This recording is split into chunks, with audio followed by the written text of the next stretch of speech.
Hi littles, hi families. Thank you for joining me for story time today. I cannot wait to share this book with you. It's one of my favorites when I was a little girl, and then I shared it with Joshua. So I hope that you've either heard it, or if you love this book, I'd love to hear about that as well. This one is called Blueberries for Sal. And Sal is picking blueberries all by herself in the outside world. Have you ever picked blueberries off a bush before? There's lots of blackberries, especially around our school, so we've seen those, but I remember going and picking blueberries, and it was one of my favorite things to do. Also, today, because we were going to be talking about Sal, whose mother is going to be making food from the blueberries they pick, I wanted to show you some of the things that I'm going to be doing today with the things that I picked from my garden. So I found that my lavender is blooming so well that I wanted to bring it into the house and smell this beautiful lavender smell all day long. So I went and I cut the ends of the flowers from a couple different bushes just so that I didn't take too much from one plant. And then what I did is I got my vase that my mom gave me, and I thought we could arrange these flowers. So I'm going to put this here, if you can see the flowers, and I'm going to put some water into this vase. Here's some water. I'm going to slowly pour. I love the sound of water. Now that I have enough water in my vase, I'm going to take my lavender and I'm going to arrange it inside the way I like. Usually one at a time is good, but this lavender is a little sticky, and so it's clumped together. And because you are your own artist and this is your own work, if you do go out into your garden to pick flowers, you can arrange it however you like. You might want to ask a parent or a loved one to get you some scissors so that you can cut the plant and you don't have to tear off the plant. That could hurt the plant. But once you've cut it, then make sure you go and get something to put it in. And if you have a pretty vase, you can put that in there. Or, you can use a jar, a glass, and even a container that you would use for jelly or jam.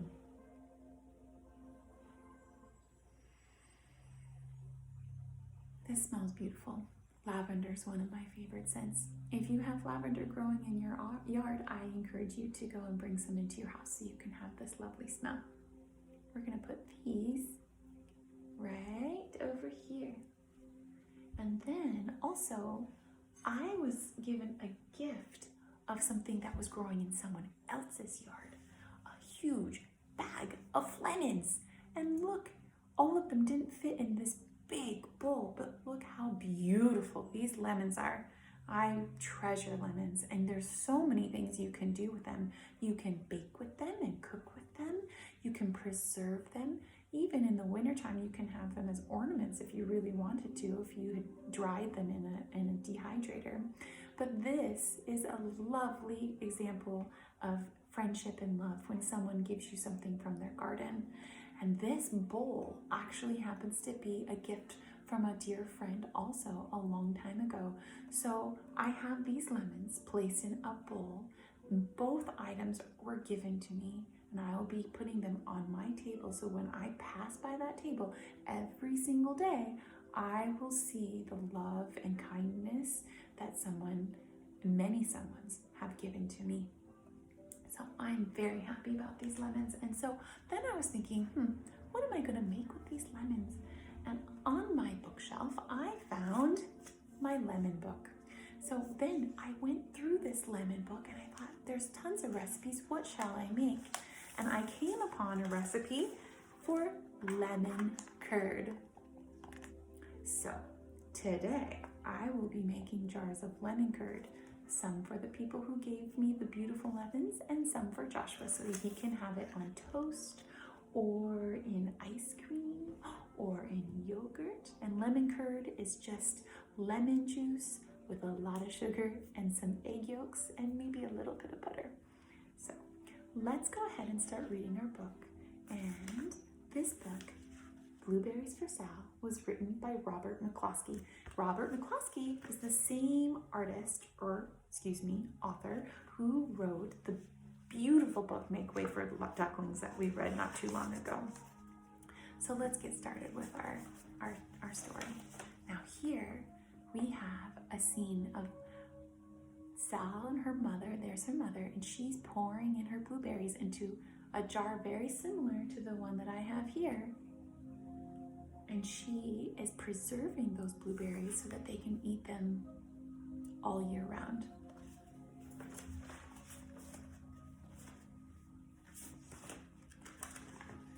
One day, little Sal went with her mother to Blueberry Hill to pick blueberries.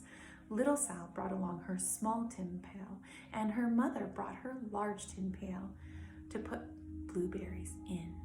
"We will take our blueberries home and can them," said her mother. "Then we will have food for the winter." And there is Sal holding her mama's hand. That's a smart idea. Little Sal picked 3 berries and dropped them in her little tin pail.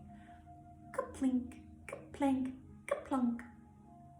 She picked 3 more berries and ate them. Then she picked more berries and dropped 1 in the pail. Ka-plunk. And she ate the rest. And then little Sal ate all 4 blueberries out of her pail. So she had 1 plus 3 equaling 4, and she ate them all. Oops. Here's little Sal.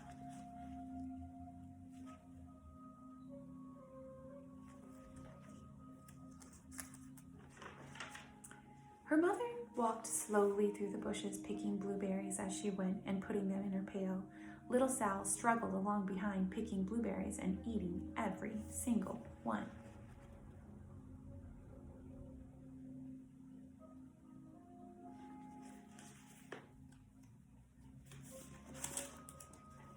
Little Sal hurried ahead and dropped a blueberry in her mother's pail. It didn't sound ka-plink because the bottom of the pail was already covered with berries. She reached down inside to get her berry back, though she really didn't mean to. She pulled out a large handful because there were so many blueberries right up close to the one that she had put in.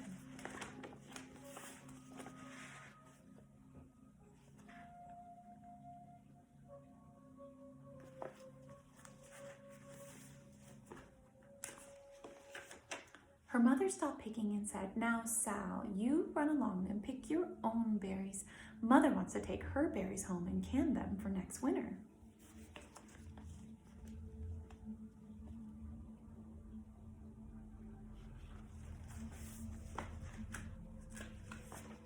Her mother went back to her picking, but little Sal, because her feet were tired of standing and walking, sat down in the middle of a large clump of bushes and ate blueberries. This is exactly what I did. I would sit down and just eat them.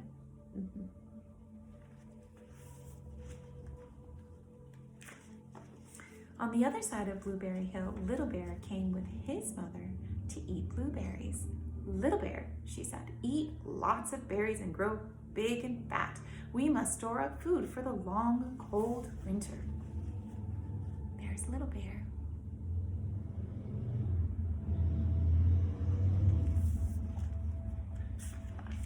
Little Bear followed behind his mother as she walked slowly through the bushes eating berries. Little Bear stopped now and then to eat berries. Then he had to hustle along to catch up. What do you think hustling means? What is he doing to catch up?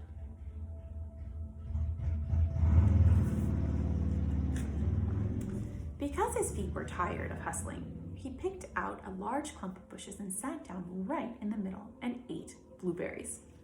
He seems to be sort of like little Sal.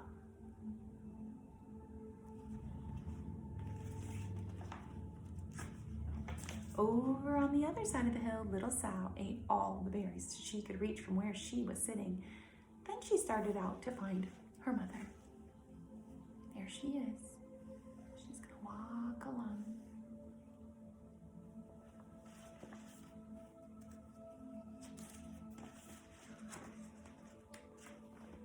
She heard a noise from around the rock and thought, that is my mother walking along.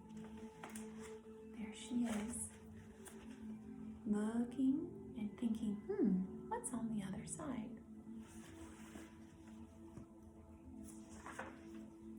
But it was a mother crow and her children, and they stopped eating berries and flew away, saying, caw, caw, caw. And then she heard another noise in the bushes and thought, that is surely my mother. I will go that way. So there's Sal. She's going to go looking again because she did not find her mother. She found crows. But it was Little Bear's mother instead. She was tramping along, eating berries and thinking about storing up food for the winter. Little Sal tramped right along behind. Uh-oh, there's Little Sal, and there's Mama Bear.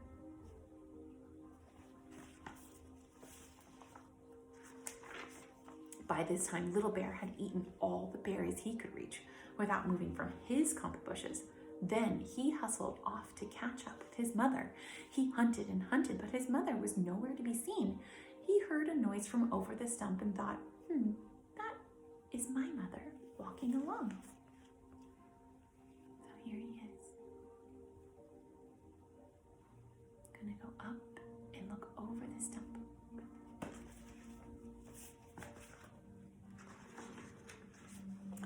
But it was a mother partridge and her children. They stopped eating berries and hurried away. And then he heard a noise in the bushes and thought, that is surely my mother. I will hustle that way. So he went on top of the stump. And then there's the partridges.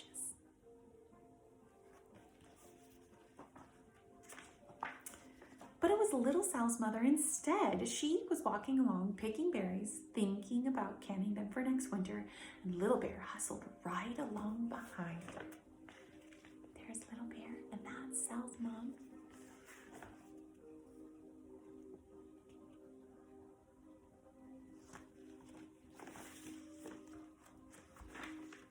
Little Bear and Little Sal's mother and Little Sal and Little Bear's mother were all mixed up with each other among the blueberries on Blueberry Hill. So here's Little Sal's mom, and there's Little Bear following Sal's mom, and then there is Little Sal and Mama Bear. They're all mixed up.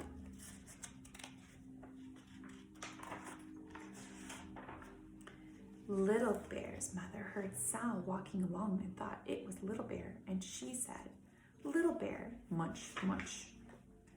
Eat all you can possibly hold. Little Sal said nothing. She picked 3 berries and dropped them, ka-plink, ka-plank, ka-plunk, in her small tin pail. There's Little Sal. And there's Mama Bear.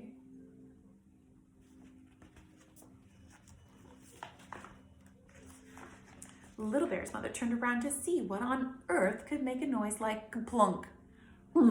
She cried, choking on a mouthful of berries. This is not my child. Where is Little Bear? She took one good look and backed away. She was old enough to be shy of people, even a very small person like Little Sal. And then she turned around and walked off very fast to hunt for Little Bear. And there she is, being surprised by Little Sal.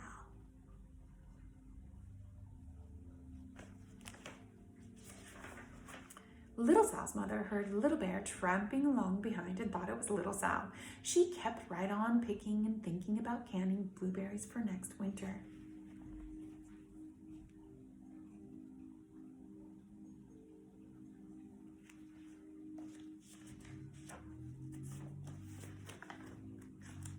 Little Bear padded up and peeked into her pail.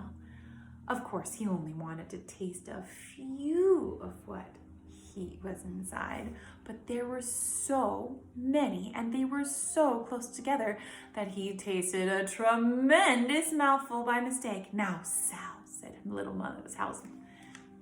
Sal's mother, without turning around, "you run along and pick your own berries. Mother wants to can these for next winter."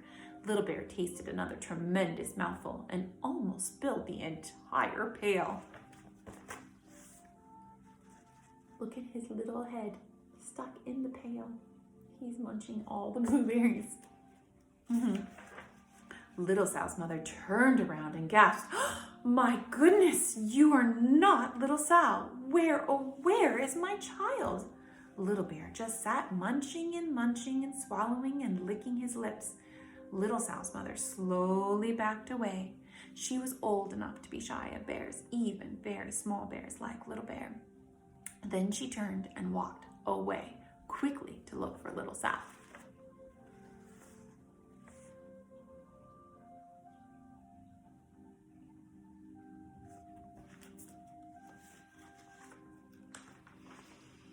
She hadn't gone very far before she heard a plink, plank, plunk. She knew just what made that kind of noise.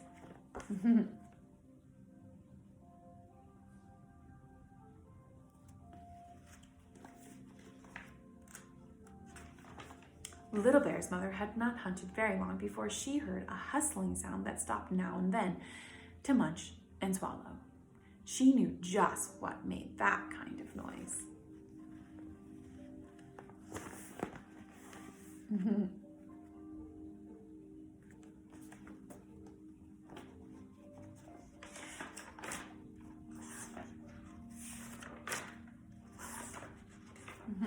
This book is so old that the pages are sticking together. Little Bear and his mother went home down one side of Blueberry Hill, eating blueberries all the way and full of food stored up for next winter. And Little Sal and her mother went down the other side of Blueberry Hill, picking berries all the way, and drove home with food to can for next winter, a whole pail of blueberries and 3 more besides. So they have how many? 1, 2, 3, 4 pails of blueberries.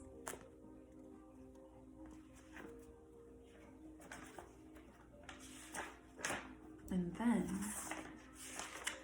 you can see that the beginning of the book and the end of the book are the same. It's showing the picture of her mother canning the blueberries, putting them in jars, and Little Sal playing with all the canning spoons and the rings that go around the edges.